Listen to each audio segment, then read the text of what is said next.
समप्रभ निर्विघ्नं कुरु मे देव सर्वकार्येषु सर्वदा।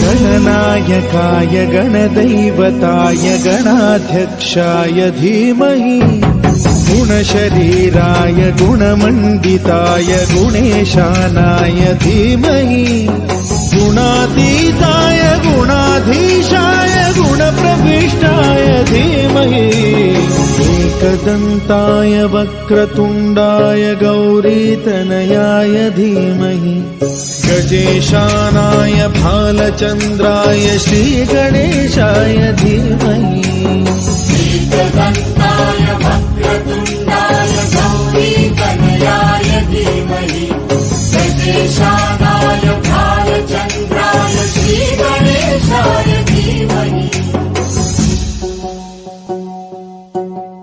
गानचतुराय गानप्राणाय गानान्तरात्मने गानोत्सुकाय गानमत्ताय गानोत्सुकमनसे गुरुपूजिताय गुरुदैवताय गुरुकुलस्थायिने गुरुविक्रमाय गुह्यप्रवराय गुरवे गुणगुरवे गुरुदैत्यकलक्षेत्रे गुरुधर्मसदाराध्याय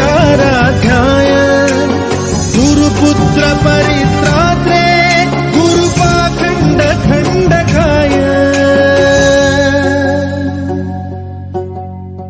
गीतसाराय गीततत्त्वाय गीतगोत्राय धीमहि गूढगुल्फाय गन्धमत्ताय गोजयप्रदाय धीमहि गुणातीताय गुणाधीशाय गुणप्रविष्टाय धीमहि एकदन्ताय वक्रतुण्डाय गौरीतनयाय धीमहि गजेशानाय भालचन्द्राय श्रीगणेशाय धीमहि एकदन्ताय वक्रतुण्डाय गौरीतनयाय धीमहि गजेशानाय भालचन्द्राय श्रीगणेशाय धीमहि।